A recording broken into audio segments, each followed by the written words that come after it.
Good. So we begin the new book in our cycle of reading the Torah. It's the Book of Vayikra. It's the third book of the 5 books of the Torah, and that makes it the central book of the Torah. It makes it the heart of the Torah. It has all kinds of stuff in it as a book, mostly laws and details of laws, very little story, very minuscule amount of narrative, as opposed to, Genesis, which is all narrative, and Shmot, which is a really great mix between narrative and laws. And now we're starting a book that has a huge proportion just of laws, and laws that are detailed, that are arcane from our perspective, and so on. Our Torah reading is called Vayikra. That's the name of the book, and that's the name of the first Torah portion. Vayikra means, and he called out to Moshe. So that's God calling out to Moses from the tent of meeting, the new spick and span, fresh, sparkling, new amazing construction that the children of Israel, brought to realization altogether. And now we have that whole, mass campaign to get it done. And now this is God and Moses speaking, or Moses is mostly listening. And God tells Moses, relay the following instructions to the children of Israel. So that's the beginning. And the first topic, and the topic that basically fills this Torah reading, and then from a different angle, next week's Torah reading, which we're not going to have a chance to meet and learn together, because next Thursday we're going to be not having our classes. It's Erev Pesach, so we're going to be canceling classes, so everybody will have enough time to get ready for the holiday. But anyway, this Torah portion lays out all of the different types of sacrifices that were offered in the Mishkan, in the tabernacle. And then next week, the same sacrifices are talked about again, but from the perspective of the priests. What do the priests actually do to handle those sacrifices? In this Torah reading, it's more about who's bringing the sacrifice, what does the sacrifice consist of, and so on and so forth. So that's the whole subject. There's no other topic that's involved. It's all just broken down into various kinds of sacrifices.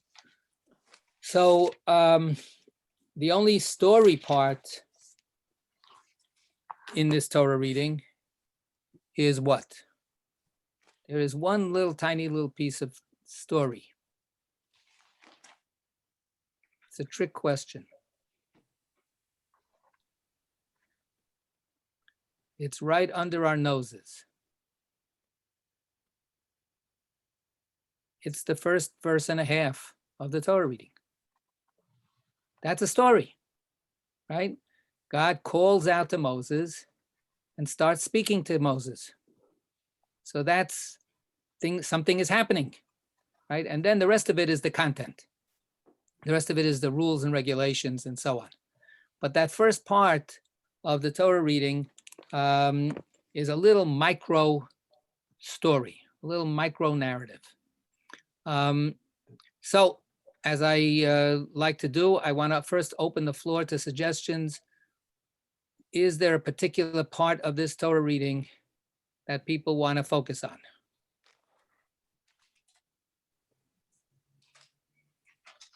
Just a general comment. Sure. I think that it's in this one, as I recall, as well as other places. I'd like that the what people can bring is pegged to what people are able to do, as opposed to everybody has to, bring the same thing. So that is something I've always appreciated. Right. So that's part later on.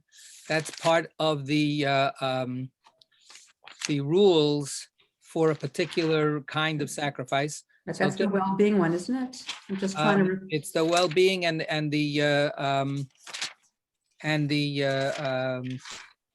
also I think the sin offering or the expiation offering or the purification offering. But it's actually, yeah. So let me back up a little bit on that also, the different types of sacrifices. The Torah begins with voluntary sacrifices. And then it goes into a description of mandatory sacrifices, which is a little bit like the same thing that we saw when we were talking about building the tabernacle to begin with. First, the Torah starts with who's motivated, whose heart has prompted them to be generous, whoever it is, it's all voluntary. And then afterwards, it says, okay, now that we have a sanctuary, everybody's got to give a half a shekel, and for the upkeep, it's everybody's obligation. But it starts from the unbidden, uncommanded prompting of a person's heart. So sacrifices start the same way. And in fact, the story of sacrifices in the Torah starts the same way. The whole concept of giving a sacrifice, of slaughtering an animal, or having an altar and putting something on an altar and imagine that you're giving it to God, starts very early on in the Torah. And it doesn't start with God commanding sacrifices. It's taken as a given that people give sacrifices. Cain and Abel, forget about the tragedy of the story, but God doesn't command them to give sacrifice. They want to give God a gift, right? Noah, when he gets out of the ark, God doesn't command him to, God commands him, bring in the animals, save 2 by 2, whatever it is. God, build the ark is a commandment, but God never commands Noah to make a sacrifice. And Noah, when he gets out, he spontaneously, of his own free will, his own heart's promptings, he wants to give a sacrifice to express to God his gratitude. So when we, we revisit this, pretty much every year when we get to this place and to this topic. But the whole idea of sacrifice, the word itself has certain connotations in English. And certainly when we talk about the Torah's laws of sacrifice, we think about all these, complicated laws that push us around about what we can or can't offer or how and so on. And there's plenty of that. But we have to recognize that the basis of the sacrificial system is rooted in the generous, spontaneous impulse of the human being. Yeah, Sarita. So one of the, it always bothered me, in the Cain and Abel story, that there seemed to be this judgment about one sacrifice being better or not as good as another, and that's, I think, why here it's so striking in Vayikra that, in fact, there's a range of options, and none of them should be looked down upon. Right. So, yeah, a good point. So, and I want to just put it there on the other side also. It takes away some anxiety. Basically, this is like, like a wedding registry, where, if you're gonna, if you have to give a gift, and you go, oh, what am I going to give to this person? What am I going to give to this, to this couple? What am I going to give to these, whatever? And, some people, are great at figuring out a great gift, and other people, it's torture for them to figure it out. So there's like this wonderful system of, okay, let me tell you what the good gifts are, right? And that's what this system does. So nobody can fall into the anxiety of, uh-oh, what if I'm a Cain? What if the gift that I give is not going to be acceptable, right? And that's, in fact, if we look,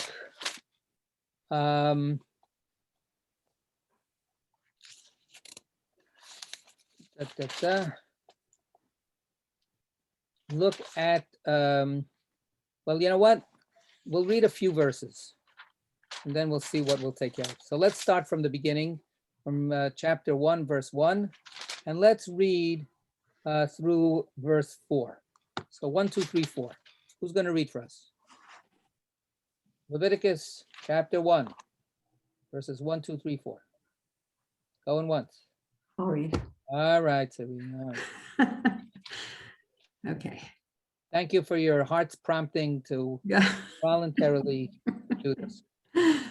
The Lord called to Moses and spoke to him from the tent of meeting, saying, "Speak to the Israelite people and say to them, when any of you presents an offering of cattle to the Lord, he shall choose his offering from the herd or from the flock. If his offering is a burnt offering from the herd, he shall make his offering a male without blemish. He shall bring it to the entrance of the tent of meeting for acceptance in his behalf before the Lord. He shall lay his hand upon the head of the burnt offering, that it may be acceptable in his behalf in expiation for him." Okay, so that's it.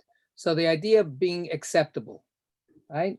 Lirtzono, and then v'nirtzalo. The word v'nirtza.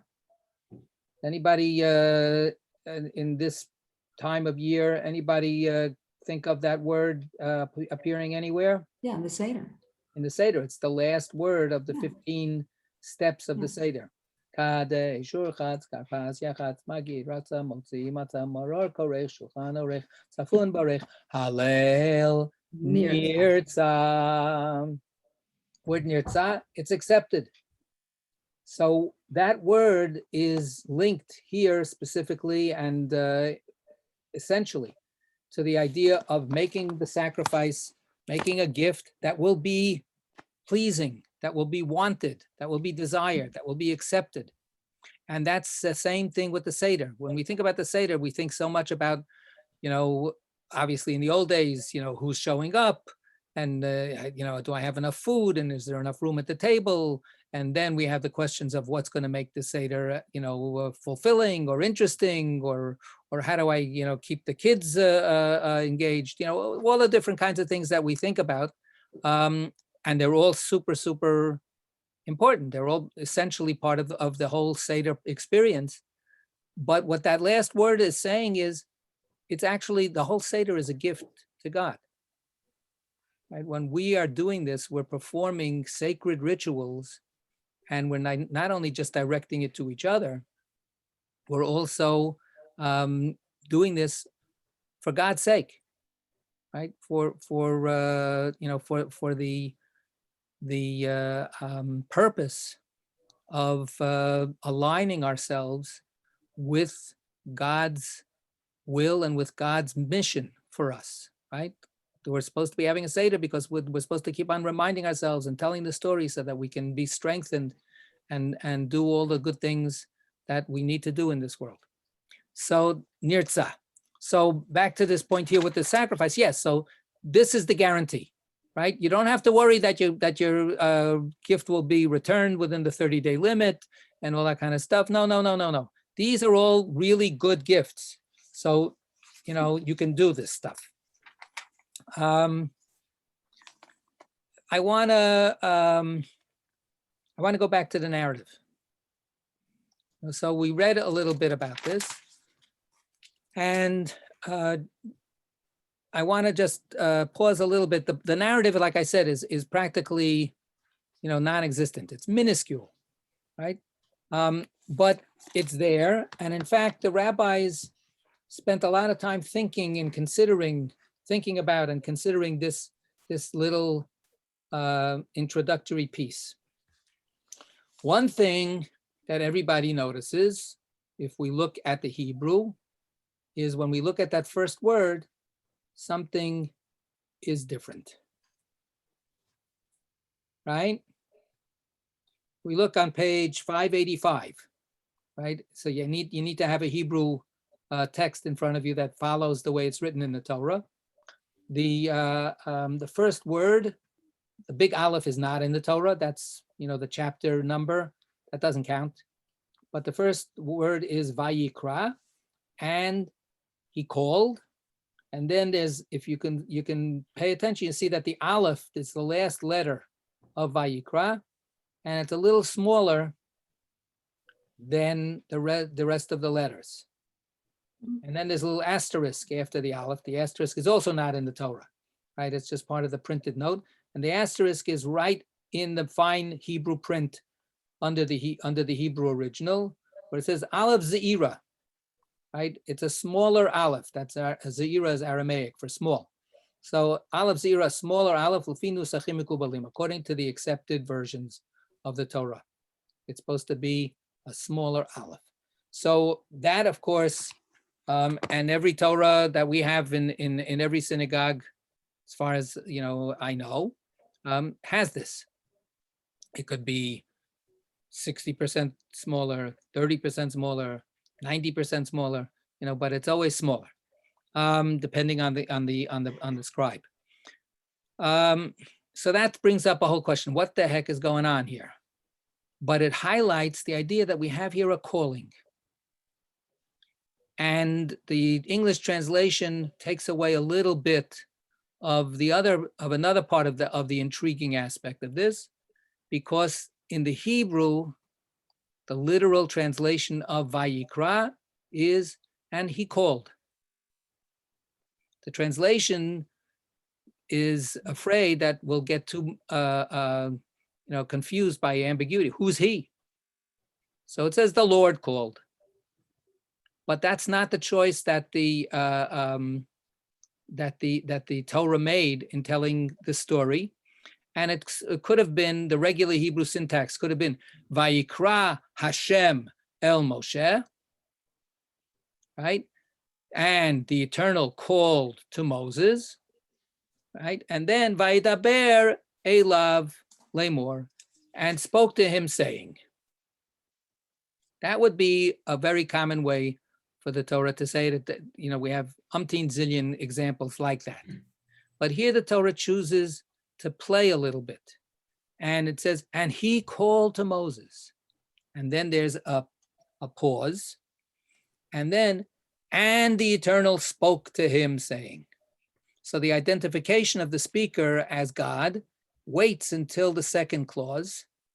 And the first clause is left in this kind of open-ended, and then with the Aleph, a little extra mysterious kind of way of being presented. You have grist for the imaginative mill. Yeah. Is the, so I'm thinking, what is that? Is it the term tzimtzum? Is that the term? Where God needs to contract to make room. So is the little Aleph that is God contracting to make room for Moshe? So that's one way to look at it. Yes, very good. We are at Leviticus chapter 1, starting with verse 1, starting with the first word. Okay, got it. Good. So that would be one way to imagine it. The concept of tzimtzum means contraction.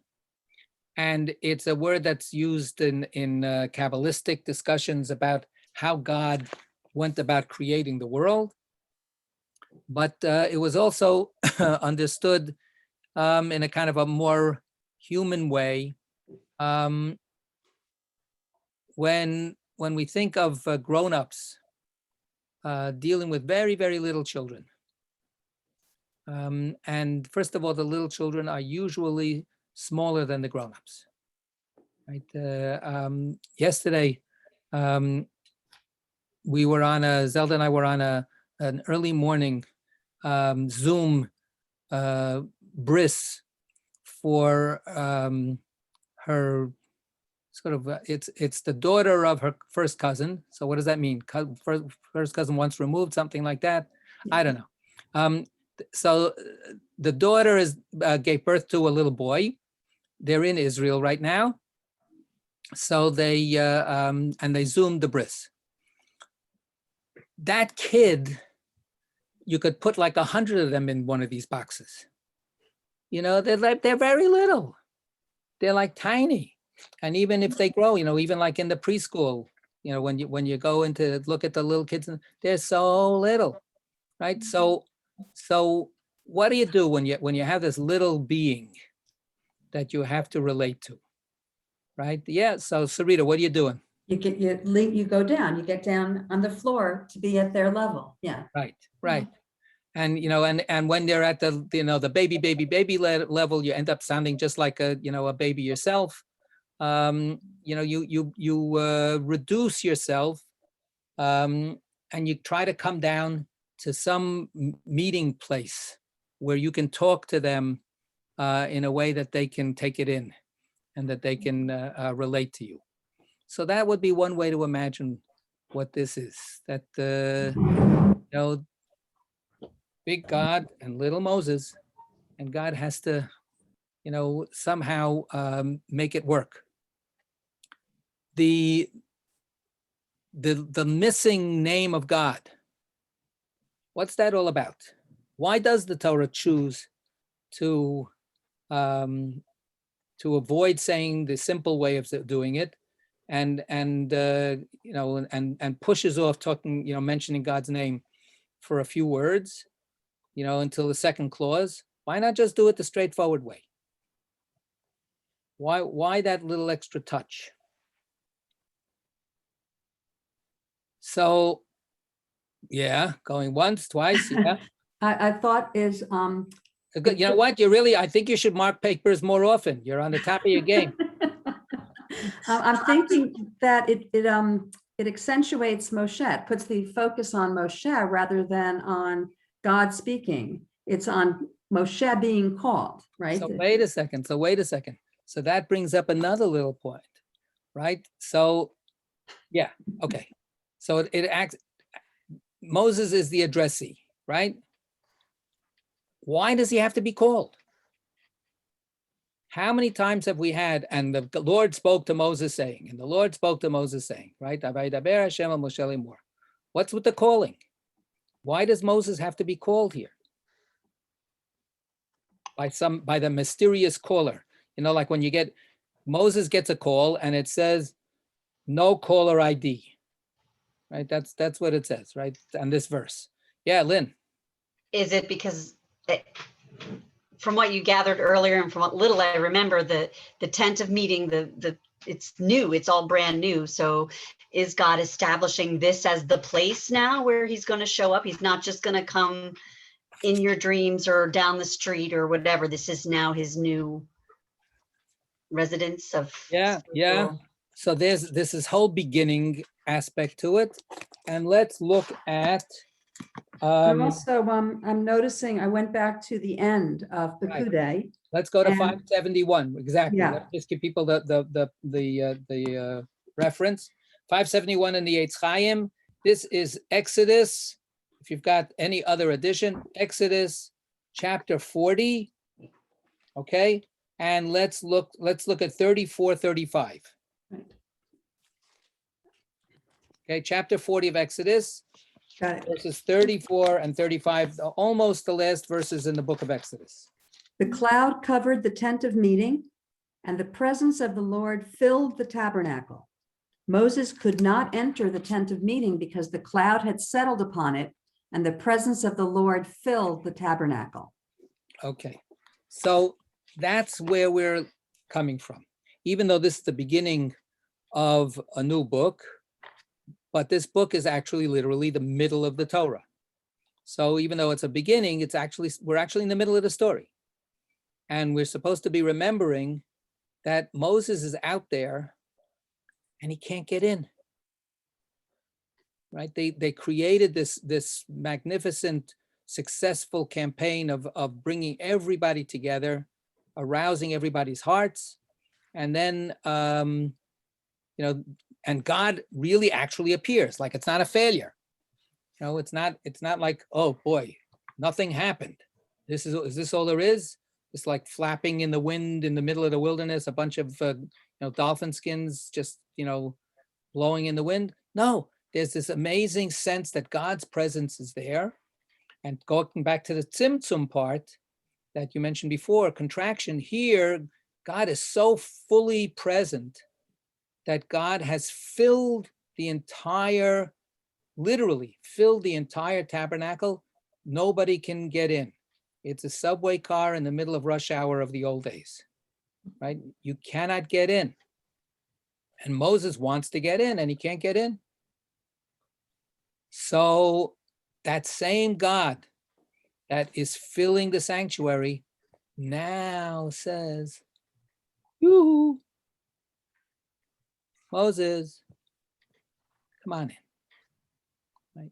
So in terms of thinking about this as a narrative, this invitation is in itself an episode that's a little bit independent of whatever it is that God eventually said, right? What God eventually says, yeah, we'll find that out in the next verses. But this, the first part of the opening scene here is the beckoning, is the invitation, right? And knowing or not knowing, right? This mysterious, force that is somehow shrinking down to make itself amenable to that human contact. Lynn, you wanted to say something? Well, just it ties together that what you just said, that God has to shrink down because otherwise he fills the tabernacle and no one can get in. So it's just a matter of literally making space for Moses so that Moses is able to get in, I guess. Yeah. So Marty. Rabbi, was the flock or the herd a communal flock, or did people have their individual cattle? They had their own stuff. So when someone offered a sacrifice, it was now, but Rabbi, it says later on in 4, I don't know if I'm jumping too far ahead, to make atonement. What are they atoning for that would require this kind of sacrifice? Does a major sin, an avera, a major one and a minor one, both require the same sacrifice? So this is a big question, and I dealt a little bit with that question when I talked about the half shekel, because the half shekel that everybody gives is also characterized as a kapara, like Yom Kippur, right? There's an atonement, an expiation, kaparas, exactly, right? That same word, right?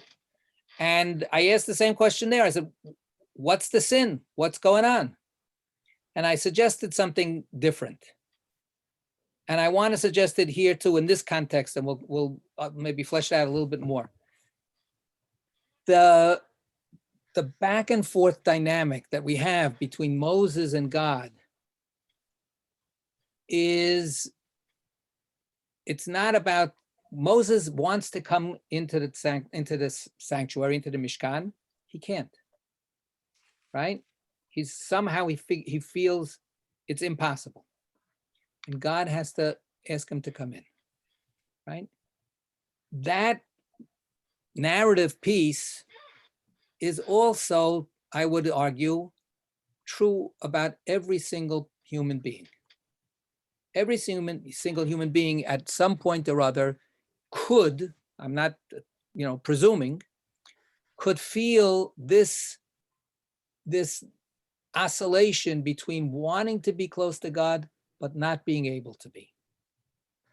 Now, some people tell me, I wish I could believe in God. I don't believe in God. I can't. I wish I could. Or people that really have a faith in God, and yet they feel that God is far away from them. So it's almost inherent in the asymmetry between God and the human being. It's almost like a given that it's not going to be so easy. It's not going to be a piece of cake to feel close to God. And part of that is not because we're sinning or we've sinned, we've done something terrible, but simply because we're inadequate. We are finite. We are nebeshi. We are human, and God is God. So what's called here lechaper, I suggest it means to be counted, right? To feel that you're counted. And that means to be noticed. It means that you're covered. Yes, God is saying, you know what? There's a place with me. It's okay. The kaporet is the cover that covers the tablets of the law that are in the ark. And just like when God says to Moses, come here, there's a place with me. I'm going to put my hand right on top of you, and I'm going to hold on to you so that you don't get in trouble. You're not going to look at what you shouldn't look at. Remember back then when we had all that whole discussion about what you can see and what you can't see from God. So I would argue that that's part of what's going on here.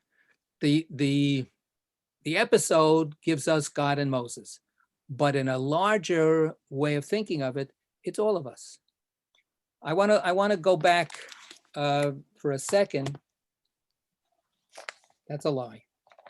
It'll take more than a second. But let's go for a little bit back to what I was just mentioning. This business about calling.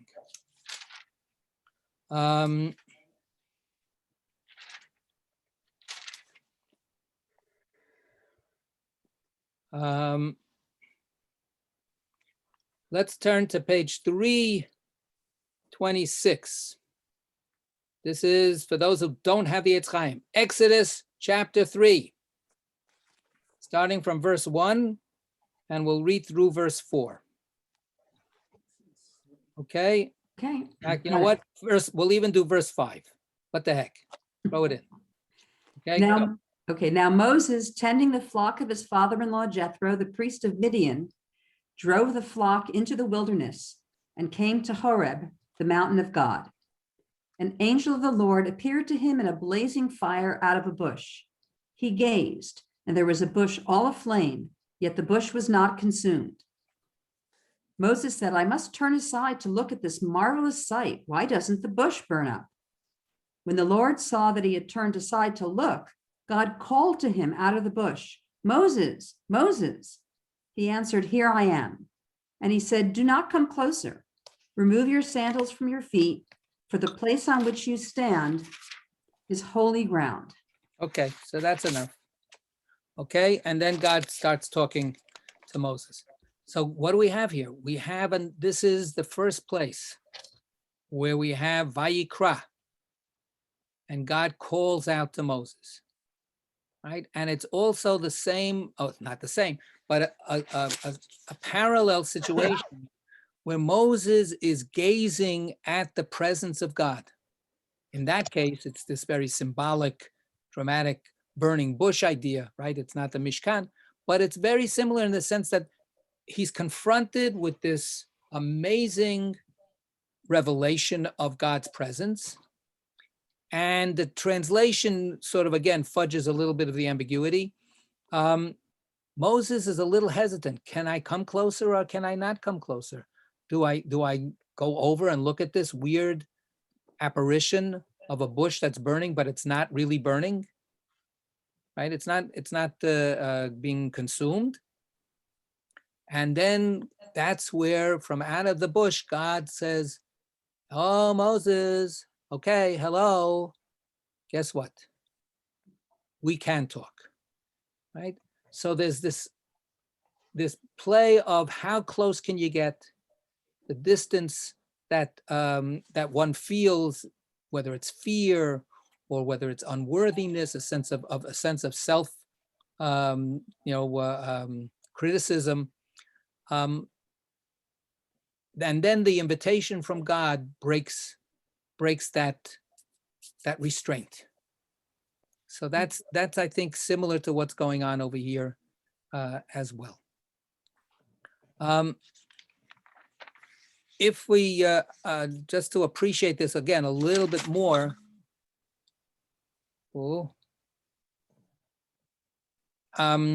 keep getting these messages that I can't answer right now. Let's dwell on this moment just for a little bit more before we get to the content of what God wants to communicate. there's the content of God communicating that I want to communicate, right? That I want to be there with you. You know, this is the first part of the communication. It doesn't have any details. It doesn't have any rules. It doesn't have any real words of any kind of substance. But it's a communication of, hey, right? And there's one big difference here between the calling that we had back there in Exodus at the burning bush and here. What's the difference in the text? The difference is, I don't want to wait. The difference is there it explicitly says, and he called him and he said, Moses, Moses. And here it just says he called to him. It doesn't say he called to him and said, Moses, Moses. So was there a calling? Was it a non-verbal kind of calling? Was it some kind of sense that Moses got that he was being called, but there were no words that were spoken? Or does the Torah assume, well, since you remember so well the burning bush story, you know that he called him and he called him Moses, Moses, right? Or Moses, Moses, you know, or we could play with how to say those Moses words again and again and again. But what's the nature of the calling? How did that calling come out? And the sages, in their pondering of all this, they say nobody else heard this, right? There's a voice, the same voice that called out the whole creation of the world, the voice that we celebrate as being this booming voice when we have Friday night, or Shabbos when we have Torah service, right? Kol Hashem ba'koach, Kol Hashem behada, right? The voice of God can break the cedars of Lebanon. The voice of God is glorious and strong and so on. And the rabbi said that voice, only Moses heard it. Elav. Moses called to him and to nobody else. Nobody else heard that call. And then he says, oh, Daber el bnei Yisrael, go and speak to the children of Israel, right? But first, it's just you and me. But First- presumably, Moshe also answered, and in the burning bush episode, Moshe explicitly He says answered. that's right. Here you We don't hear have that it. either. Right, we don't have that either. So is it a non-verbal? Is the answer simply that he walked in? That's the answer, you know. And then he comes over. You know, the actions speak louder than words. So is that what was going on? Somehow or other, the log jam is broken and Moses and God can be together. So there's a tremendous sense of intimacy that happens in just those very, very few words that we just can read them real quickly. That is the beginning of opening the door for then this very complicated and, like I say, super microscopically detailed system of rules and regulations. But it starts with a no content, just that back and forth. Can we be close together? Can we not be close? Yes, we can be close together. Yes, God wants to be close with me. And then the rest of it is people wanting to be close with God. That's the rest of the system. The rest of the system is, now you want to be close to me? Okay, here's what you got to do. Right?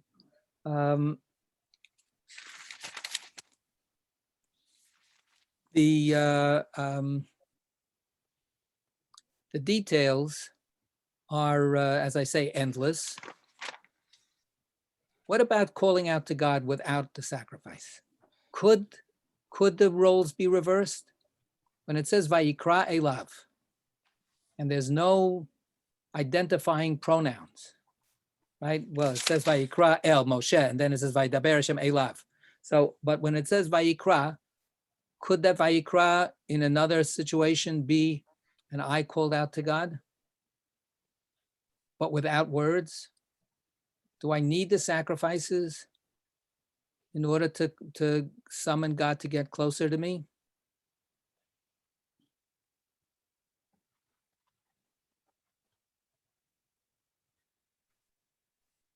Very quiet. Everybody's very quiet. So the answer is obvious. The answer, at least historically, is of course not. But the answer was not that obvious for a long, long time. And for a long, long, long time,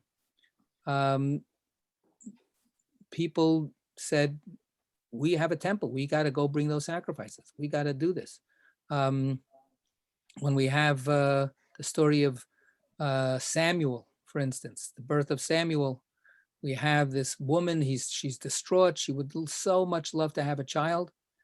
She comes to the sanctuary every year.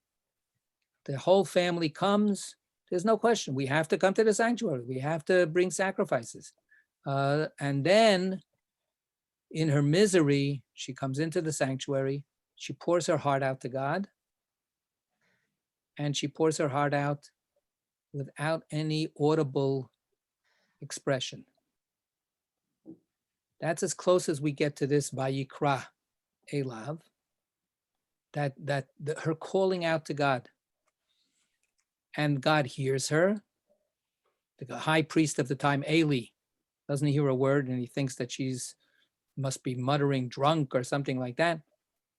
And she says, no, don't you get it? I'm actually trying to be close to God. But no sacrifice in my hand.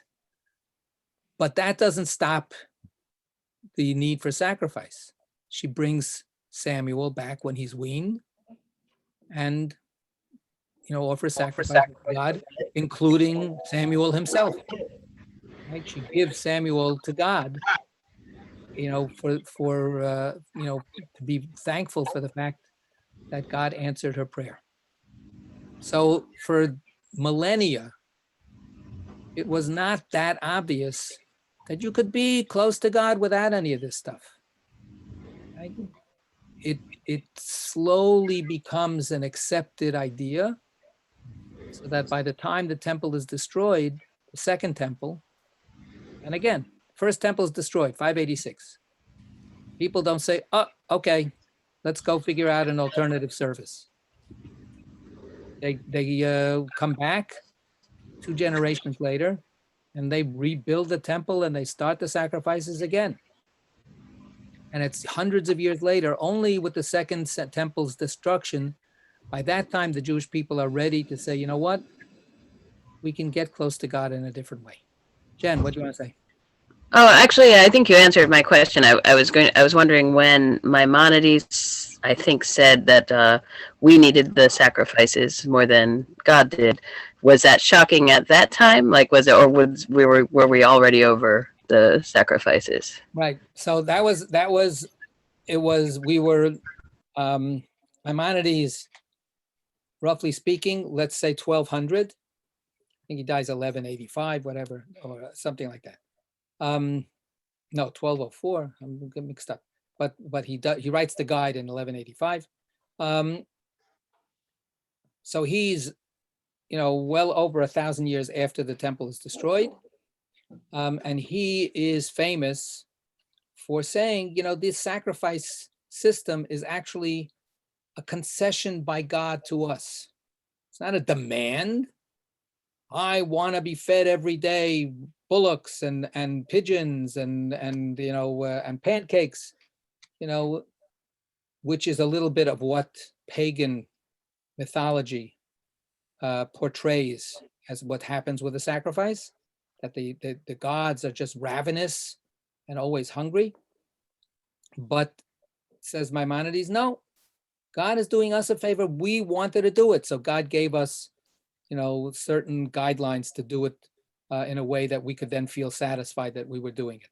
But God would much prefer, says Moses, if we would all be capable of doing that silent communion that's in the very first couple of words of Vayikra, before we get to all the details, if we could actually do that on a regular basis and as a collective, in other words, encompassing all of us, that would be a higher form of worship, says Moses, Maimonides, right?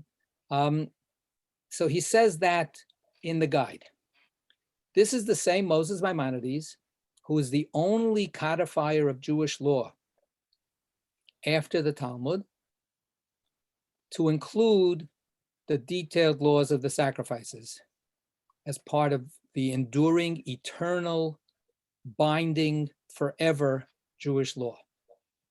So on the one hand, he says, look, it would be great if we could all just be these mystics that, ponder God and reach out to God in a pure way. He says, but in his law book, he says, guess what? I'm giving you all the laws of the sacrifices because we may have to do this tomorrow. If the Messiah comes tomorrow, we're going to start giving sacrifices all over again, right? So that's Maimonides, has it a little bit both ways. And partly because I would suggest his reading of human nature is, there's these moments that we can have, moments of transcendence, moments of inspiration, but we also need the nitty gritty routine. Sarita. So I'm And just then Marty. thinking, before sacrifice was centralized at the temple, and people may have spontaneously given sacrifices, and that may have been an overt way of connecting with God. But once sacrifices became centralized, you couldn't be there all the time. So there had to have, at the same time, been people trying to find other ways to connect with God because you were prohibited from doing sacrifice. So some kind of prayer and attempt to connect sort of has to have been there for a long, long time before the destruction of the temple as well. Right. And that's one of the things that Maimonides says is, why does the Torah in the end say, we're going to limit this to only one place, right? So that you can do, sacrifices in the temple, but no place else. While originally it was, as you say, it was widespread. It was all over the place. And his suggestion is because God is actually trying to wean us from sacrifice and push us to develop these other ways of drawing close to God. And yes, when the temple was destroyed in 70, it wasn't like, oh, okay, now let's convene a committee. What are we going to do now? Things have been developing for a while already. Yeah. Marty. Rabbi, I've always thought of contributions that people make as a replacement for the notion of sacrifice, that to the synagogue and to other Jewish, institutions and organizations, as well as more broadly. It always seemed to me that was, when I say a contemporary version of sacrifice, when I say contemporary, I don't mean, the last 100 years or so, but going back a long time, or even going back to, Jen had cited the Rambam, Maimonides, the different degrees of charity, for example, from 1 through 8, whatever they were. That to me, those were, a replacement. We no longer, bring a bullock to the temple. So again, what I would say is, is that really obvious? Now, the Torah, as we have it, right here in the heart of the Torah, is all of these mandated sacrifices and all of these rules about how you give sacrifices. If you want to voluntarily give a sacrifice, you can't do it any way you want. You have to do it the way I want, says God. So there's all these rules that control sacrifices, simultaneously with rules about you have to give tzedakah, you have to make contributions, you have to support the community, you have to support the stranger. So the Torah has all of those things that we value already, but it doesn't say it's a substitute. It says that it's in addition to, it's a complement maybe, but the Torah says, hey, Passover is coming. Get that Paschal lamb. Yes, give some tzedakah so that other people can celebrate a Seder too. But it says, but hey, what are you going to do at that Seder? You're going to eat a sacrifice. So in the Torah's, in the book, the demand for a sacrifice coexists with all of the wonderful things that we still practice. So one way you could argue, we're only doing half of Judaism. We're doing a broken, incomplete Judaism. And we have to get those sacrifices back because we're really not doing the whole thing. That would be one way to argue. And there are traditionalists who say that. What do we have in the traditional prayers? Please bring back the sacrificial service to your temple so that we can do all of these things. You know, Rabbi, forgive me for this follow-up, but when an individual I gives will more forgive than you he if or you bring she, a sacrifice, though. Go ahead. I will. When Yeah. an individual gives more than he or she can afford, that's a sacrifice. If an individual gives gives more than they can afford, they're not giving a sacrifice, they're sinning. I wish Sacrifices my are not, parents knew that, God rest their soul. huh? I wish my parents of blessed memory knew that, God rest I their know, souls. I know, I know.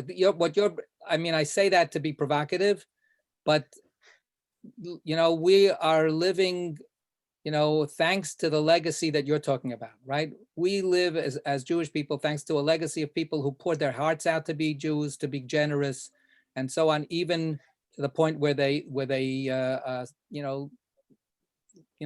didn't have their own food on the table, but they wanted to help everybody else. That's part of the impetus. That's the heart being filled of that generous kind of giving and caring.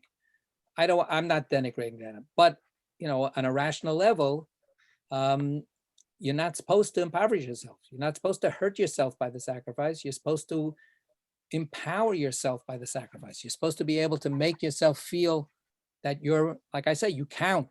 You're part of a bigger whole, so that somebody else doesn't have to give you tzedakah. We want everybody to be able to function.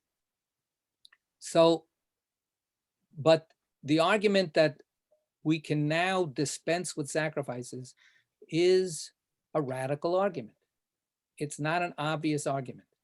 When we used to have morning minyan, and we used to do our little Torah study piece before the Kaddish Rabbanan, so a lot of the selections that we have there are, we don't have sacrifices anymore, so what should we do? And a lot of those sections talk about what you say. We have deeds of loving kindness. So that's what we're going to do instead of sacrifices. There are other solutions that the rabbis gave. Studying Torah itself is considered a replacement for the sacrifices. To draw close to God by actually learning God's own mind and will and what's precious to God. How much better can you get closer to God than that? So there are all kinds of ideas about how to draw closer to God instead of sacrifices. But the way the Torah is laid out, it doesn't say that there's an instead. It just says there's all those other great things, and there's this. So, what are we going to do? This is an ongoing argument. One of my mentor heroes, Rabbi Chaim Hershenson, I've mentioned him any number of times, who grew up in Israel, was born in Israel, grew up in Israel, left, was basically kicked out by the Haredim because he was too forward thinking. And he came to America in 1903, and he became the chief rabbi of Hoboken and environs. He died in 1935. And he said, we're never going back to sacrifices. And he got into a big fight with Rav Kook. Rav Kook was the first chief rabbi of mandatory Palestine under the British, and died the same year, 1935. And they knew each other in writing back and forth. And they had a whole correspondence where Rav Kook said, God forbid, are you kidding? We pray for the sacrifices every day. We want the sacrifices to come back. And Reb Chaim Hershenson said, who are you kidding? Who are you kidding? God doesn't want you to give sacrifices when we are at this other place in our psychic development, in our in our societal development. Did you ever hear of civilization? There's no, we're not going backwards. So how does he answer about how you do all the prayers and everything like that? He had an answer for that, but we don't have time for that tonight. So we'll have to pursue this another time. Next week, as I mentioned earlier, we're not going to be able to meet because it's the time to get ready for Pesach, look for the chametz, clean up, cook, whatever is going to be doing, you're going to be doing. I want to wish everybody such a sweet Pesach, despite all of the, the limitations that we're under. Again, we never thought it would be again, but a decent Pesach to everybody, and we'll meet for Torah study again, hopefully afterwards. Wait, Meryl, yes. I happen to be looking at the synagogue calendar today, and next week's Torah study and Zohar are still listed and they haven't been canceled. So I talked to the office this morning. They said that they were doing it. Okay, So maybe it takes Good. time for it to kick in. yeah, good. Uh, I just wanted to mention it. And now you know. It can take 24 hours for it to appear on the website. Okay, Okay, Zygus, Thank you. everybody. bye. Thank you. everybody. Good night. Bye-bye. Thank Happy you, guys. holidays. See you